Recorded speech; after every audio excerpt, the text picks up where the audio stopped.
guys, and welcome back to my YouTube channel, or if you're new here, welcome.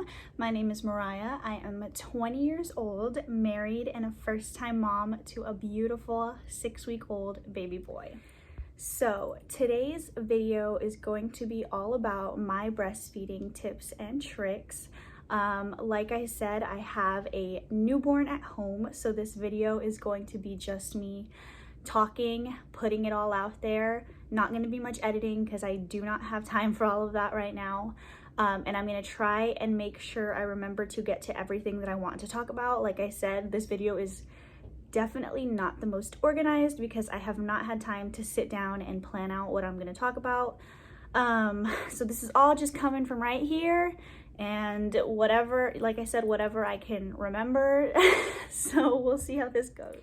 So before we start this video, I will say that I am a little bit of an overproducer. It's nothing crazy. I definitely don't pump like 20 ounces per session or anything like that, but I do produce more than my son needs in a day. So I'm gonna go over that, but just don't be discouraged if, you know, our numbers aren't adding up. Any amount of breast milk that you can get out, even if you're having to supplement with formula, is amazing for your baby. So first thing that I'm going to say is there is no magical drink or vitamin or food that you can take that is going to just magically improve your supply. A lot of people swear by body armor, different vitamins, things like that, and all of that just falls into being healthy and hydrated. Hydration is definitely very, very important. So body armor, there's nothing magical in there that boosts your supply. It just helps you stay hydrated. Essentially, water would do the same thing, but body armor also has a lot of good electrolytes, which definitely also help staying hydrated and boosting that supply. I do recommend body armor, but like I said, it's not a magical drink, and it's not like it's just immediately going to boost your supply. It just helps you stay hydrated, which is, like I said, super, super important. Same thing goes for eating 3 meals a day at least, and trying to also get 3 healthy snacks in. I know it's hard, especially when you have a newborn or even, you know, a toddler, whatever the case may be. Babies take time, and so does cooking and eating, and sometimes it's hard to get all 3 meals in a day, but just do your best to take care of yourself. The better you take care of yourself, the better that you can take care of your baby, of course. Same thing goes for vitamins. There are some good vitamins that you can take, not that are going to boost your supply, but vitamins do get passed from you to your baby.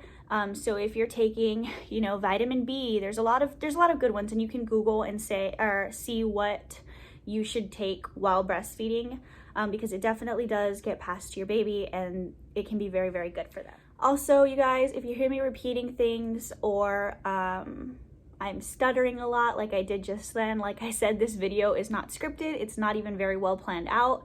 I'm just talking as much as I can from the mind and from the heart before my baby wakes up from his nap. So the next thing is, when it comes to latching your baby, that is one of the most important things. That is truly the best way to get yourself to make more milk. Latch that baby. Even if you feel like they are not getting enough, which, by the way, it is very, very rare for moms to not make enough milk for their baby. I know it can be sometimes hard because you don't physically see. It's not like with formula that you can measure how much they're getting unless you do a weighted feed. But if you're feeding directly from the breast, you don't know exactly how much they're getting, and that can be a little bit scary because you don't know if they're getting enough, but most of the time they are, and it's really just in your head that they're not getting enough. So a lot of times moms will think they're not getting enough and substitute with formula, and they think that just because the baby takes the bottle that, oh, they weren't full, they didn't get enough, which is not true. Babies don't realize that they are full when it comes from the bottle. They, most of the time, won't stop drinking until they are way overfed and their bellies are stretched out because they don't have to work for it when it's coming from the bottle. So they'll just drink and drink and drink as much as you give them, which really isn't good for them. So I recommend, if you feel the need to supplement with formula, don't until you go and see a lactation consultant and just say, hey, I don't feel like my baby is getting enough. Do you think I should supplement with formula? And at that point, they'll probably do a weighted feed, which is where they'll weigh your baby before you feed them. They'll have you feed right there in front of them. They'll probably help you with your latch. They'll do a full feed, and at the end, they'll weigh your baby again to see how much they got, and they'll either say, you're worried for nothing, your baby is getting plenty, or yes, maybe you should supplement with formula. So I definitely don't recommend supplementing with formula until you get that done, because sometimes supplementing with formula can actually drop your supply because your baby isn't latched as much. So that's just something to consider. So the next thing I want to talk about is oversupply. Now, this might shock some of you, but you can actually make yourself an oversupplier. Now, I will say it's not recommended. A lot of people will say that you shouldn't pump in the first 6 to 8 weeks, because if you're pumping anything outside of what your baby needs, your body's going to think that your baby needs more, and it's going to supply more milk, which leads to that oversupply. I took that risk personally because I am obsessed with measuring how much milk I have and building my freezer stash and all that stuff. But a lot of people will say, like I said, that it's not good to want an oversupply, because having an oversupply does come with some issues. Having more milk leads to increased chances of getting clogged ducts, getting mastitis, things like that.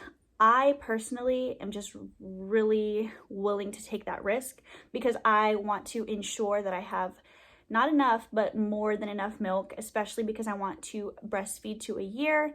And if he wants anything beyond that, I want to be able to have a stash saved up.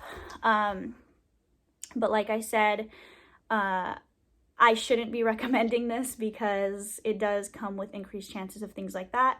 There is something that you can take. It's called sunflower, I don't know how to pronounce, lecithin maybe? It's a vitamin that you can take and it helps prevent clogged ducts, which is what I do. I am almost 7 weeks in and I have not had not one clogged duct or even mastitis with my oversupply, but it is definitely more of a risk when you do have an oversupply. So with that being said, if you are curious on how you can make yourself an oversupplier, that is what I will talk about now. So if you don't want an oversupply, do not pump at all within the first 6 weeks. That is what can lead to an oversupply.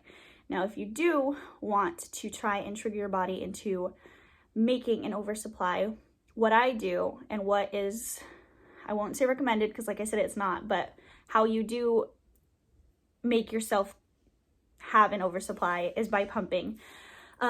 So what I do is I will feed my baby.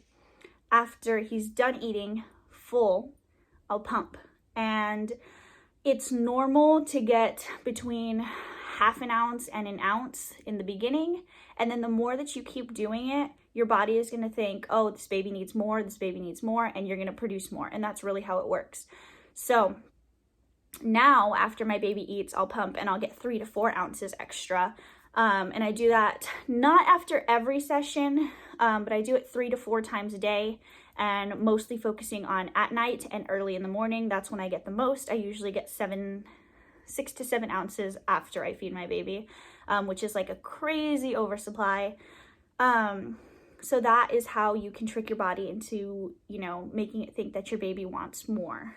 The only proven way to increase supply is by taking milk out. It's a supply and demand thing. So if your body feels like it needs more milk because you're constantly taking out, it's going to make more milk. And so that's how you can lead to an oversupply. Don't be discouraged if you do have an oversupply at first and then it kind of seems to slow down between 7 and 8 weeks. That is usually when your supply regulates to what your baby needs. So you're not drying out or anything like that. It just means that your body knows, okay, this is what the baby needs. I'm not going to make more than that, But like I said, if you just continue to pump and latch your baby, that is how you make more milk. Latching your baby though, that is the best way to make more milk. Another thing when it comes to pumping, if you're pumping to replace a session, so let's say you go back to work and you pump and you only get 2 ounces out or 3 ounces out, and your baby drinks more than that, your baby drinks 4.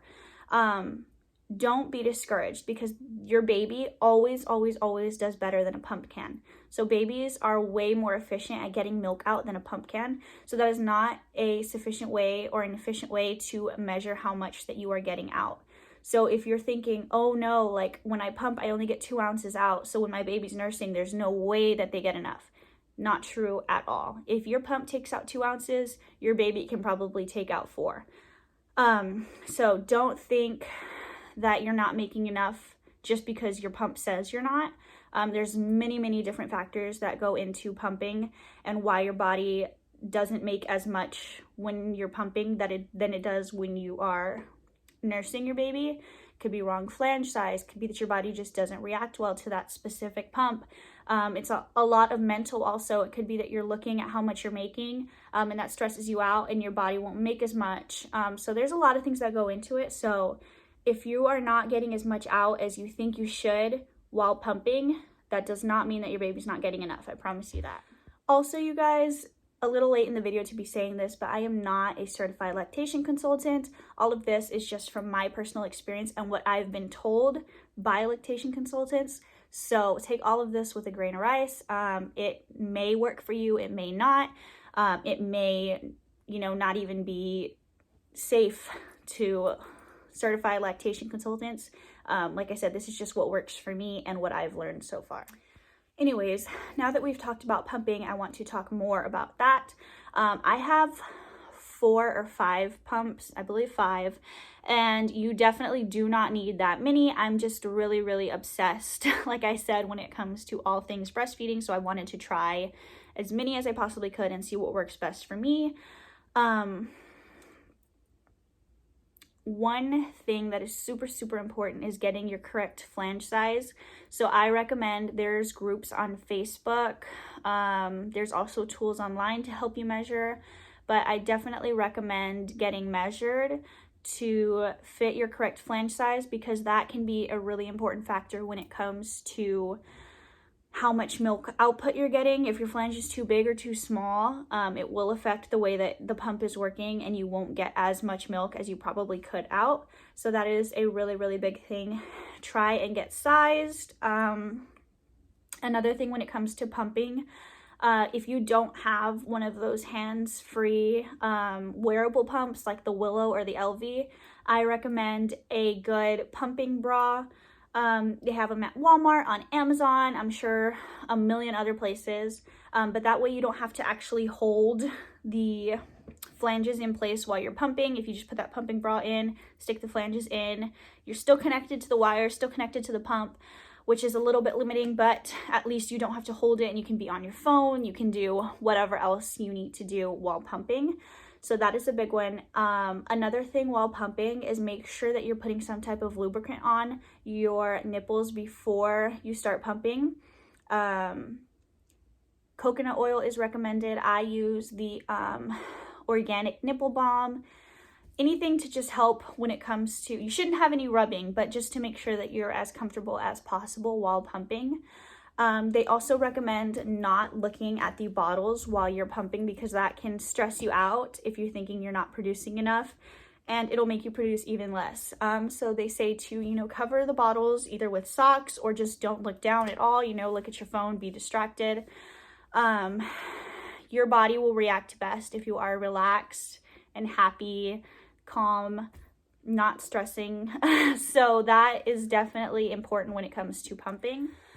I've gotten a lot of questions asking how often you should nurse your baby. I personally nurse on demand, so whenever my baby starts showing those hunger signs, crying, sucking on his hands, rooting, which is, turning head to look for the nipple, any of those hunger signs, I will put my baby on the breast and let him nurse for as long as he wants to eat.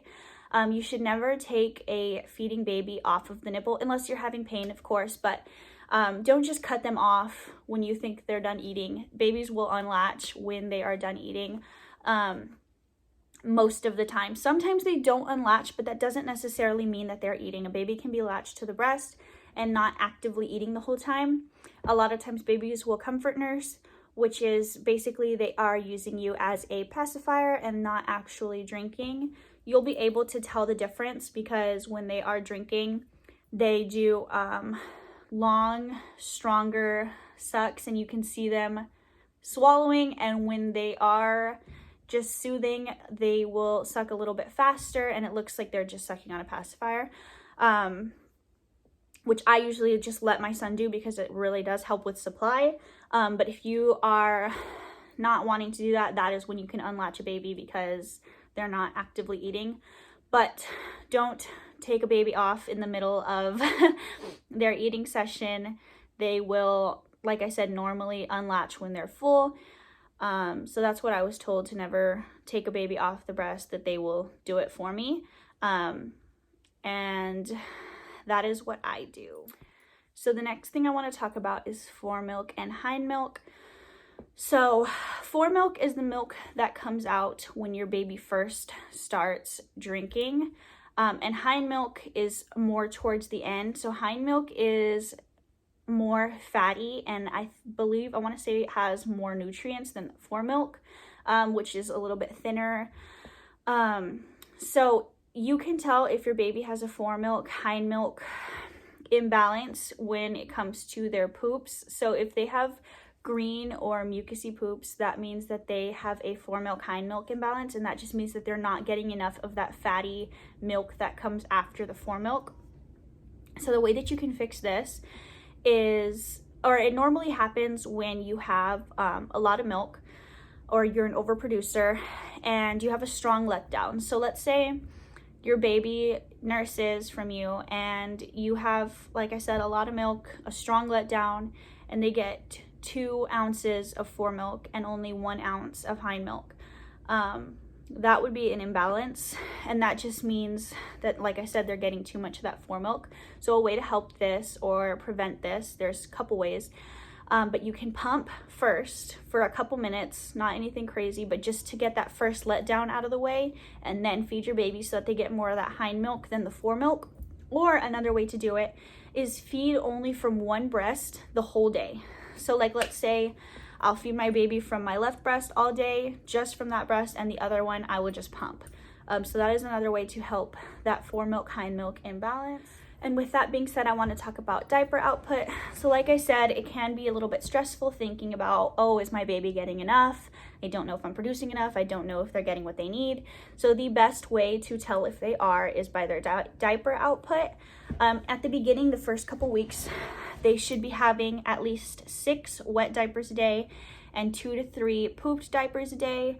As time goes on, sometimes breastfed babies will poop less. Normal is 1 poop every 10 days. Well, that's not the standard, but you shouldn't be concerned if they only poop once every 10 days. That is okay. Anything beyond that, not really okay. You should see a doctor. But if they poop more than that, that's okay. My son personally poops after every single feeding. So he poops a lot, which is, again, totally normal, totally fine. But it's also totally fine if they don't poop a lot. What's important is the wet diapers. They need to always be having 6 a day. That doesn't change. So if you notice that they're not having as many wet diapers, that's when you should be concerned that they are not getting enough, and that's when I recommend going to see a lactation consultant. So going back on how often to nurse, so like I said, I feed on demand. In the beginning, the first couple days, actually it could be up to a couple weeks, until they reach back to their birth weight, because as you guys know, babies will lose weight when they're born, and then slowly gain back weight until they are up to their birth weight.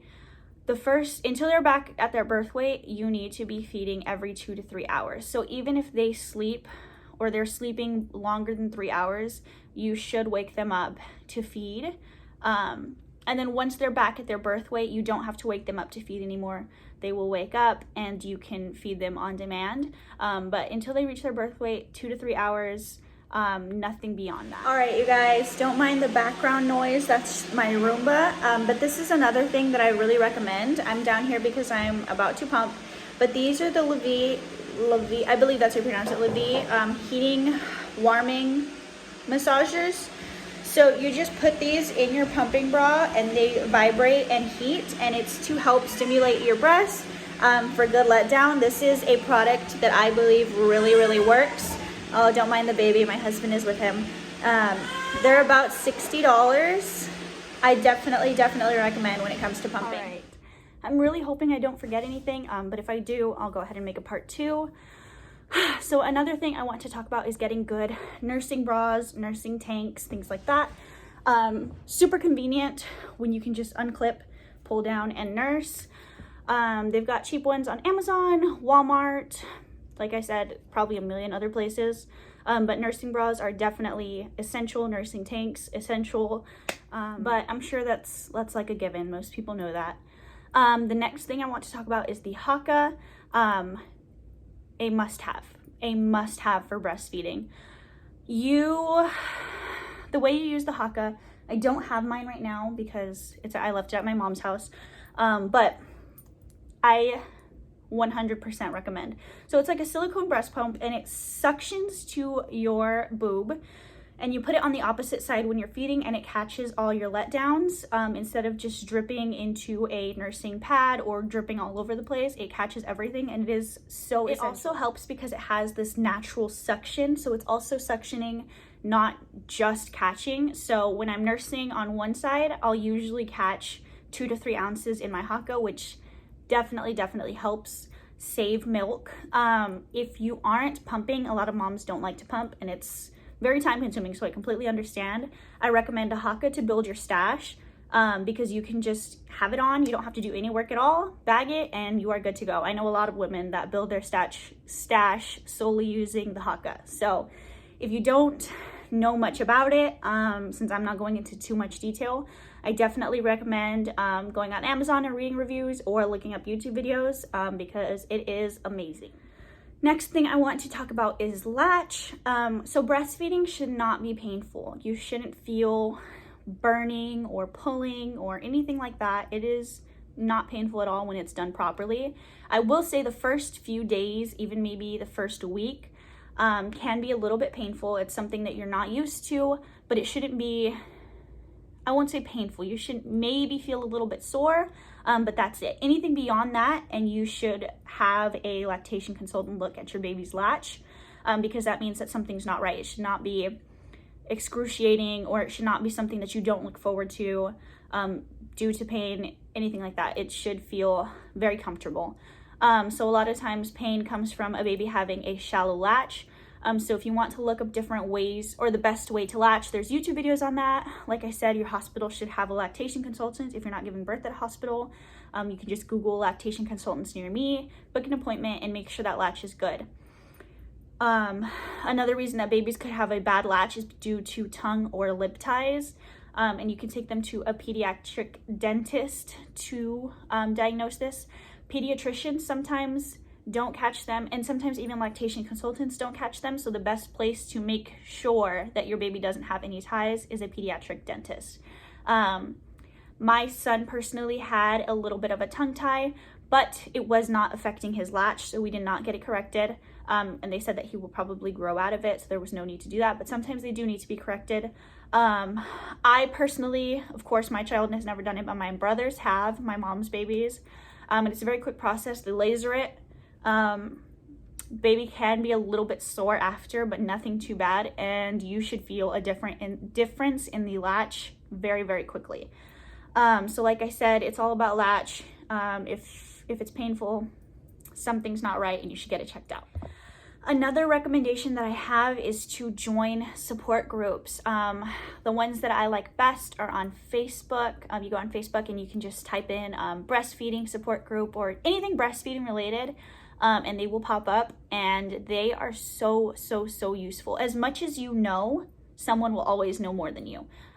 So if you ever have any questions, you just type it in there and you'll get responses from other moms. There's also even lactation consultants in the groups that I'm in. And it really gives you a peace of mind knowing that you can just type in your question from your phone and get it answered most of the time.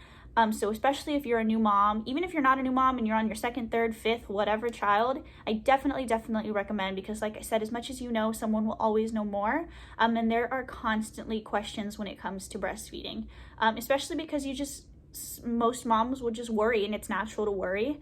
So you can just get some reassurance when it comes to these groups. Like I said, definitely recommend. Next thing I want to talk about is cluster feeding. So there will be times that your baby goes through periods and they do what's called cluster feeding. And it can make a lot of moms worry that their baby is not getting enough. I was definitely guilty of this. I was stressing because I thought that my baby was not getting enough at all. Because I would put him on the breast, he would eat, put him down, 30 minutes to an hour later, he was wanting to eat again. Same thing, put him down, 30 minutes to an hour later, he was wanting to eat again. And I was so worried because I was thinking, well, he's not full. He's not getting full. He should not want to eat again for another 2 to 3 hours, which is totally, totally false. Baby will go through cluster feeding periods. It's just like a growth spurt, and it is totally, totally normal. Totally normal. I promise you, your baby is definitely getting enough. Let them latch as often as they want to. It is helping to increase your supply. It's helping to build that supply. And that is what baby is going for. So let them latch. Cluster feeding is totally, totally normal. And like I said, this is another one of those questions that can be answered in the Facebook group. That was one of the questions that I asked. I was like, hey, you know, my baby is latching every 32 minutes to an hour. Is he getting enough? And that's when I learned that cluster feeding is a thing, and it can be stressful. It can feel like you spend 22 hours out of 24 hours of your day with a baby attached to you. And it can feel like you're not getting anything done. It can be just exhausting. Do not give up. Do not give up. It is so good for your baby. And it doesn't last long. It doesn't last long. There are multiple cluster feeding periods, but a week, maybe 2, maybe even a couple days, and it is done. So don't give up. Cluster feeding is normal, although frustrating. But like I said, breast milk is so, so good for your baby. So just push through. I believe in you. Next thing I will go ahead and talk about is when you pump and bottle feed. So bottle feeding should be done pace fed. So if you don't know what pace feeding is, you can Google it. I'll tell you a little bit about it. Like I said, babies will eat and eat and eat out of a bottle because it just comes to them. They do not have to work for it. And so this can end up stretching their bellies, which can be bad because then you'll need to produce even more to keep up with that stretching. So if you pace or if you bottle feed, or if you are leaving them at a daycare or with your significant other, whatever the case may be, make sure you educate them on pace feeding. Because it is super important. If they feel like the bottle is easier, if they don't get lazy and don't want to work for it, they will start to prefer bottle over your breast. And then they won't take your breast, and you will have to start exclusively pumping or switch to formula. And most people do not want that. So with pace feeding, recommended is to get the smallest nipple. So I personally use the Dr. Brown's wide neck with a preemie nipple, even though my son is already almost 7 weeks old. And I will continue to use preemie nipple probably until I'm done breastfeeding. If not, I'll move up to maybe a level 1, because then they still have to suck and work for it instead of it just falling into their mouth. Because like I said, if it's just falling into their mouth, they will get lazy at the boob and start to prefer a bottle. The other thing when it comes to pace feeding is you should hold the baby pretty much sitting up and the bottle horizontal like this. Don't hold it like this because like I said, it's just dripping into their mouth. If you hold it horizontal or parallel horizontal, they'll have to suck more and work for it. So that is really, really important. And another thing when it comes to pace feeding is take the bottle out of their mouth and burp them every half ounce. It slows down their eating, and it kind of gives them time for their belly to let their brain know, hey, I'm full. So that is super, super important, pace feeding when it comes to a bottle, or else, like I said, very lazy at the boob and you're not going to be able to nurse anymore. The next thing I want to talk about is pediatricians. So a lot of times, unfortunately, there are some pediatricians that are not as supportive of breastfeeding as they should be, and that's just because pediatricians are not required to stay educated on all things breastfeeding. They don't have all of the knowledge that some lactation consultants have. So a lot of times they'll recommend, the first thing, if there's ever any issue, is, oh, you should switch to formula. You should switch to formula. If your baby isn't gaining exactly how they want them to be, you should supplement with formula. If your baby is gassy, oh, you should supplement with formula. That is not the case. It is very, very, very rare that moms have to supplement with formula. There's always usually a solution when it comes to breastfeeding. Breastfed babies will grow on their own curve. So as long as they're gaining, you are good. You're good. Just because they're not gaining as fast as a formula fed baby, it doesn't mean anything. Like I said, doctors will use the same chart, growth chart, with formula fed babies and breastfed babies, and they are different. So as long as your baby is not losing weight and is actively gaining, you're okay. Don't worry.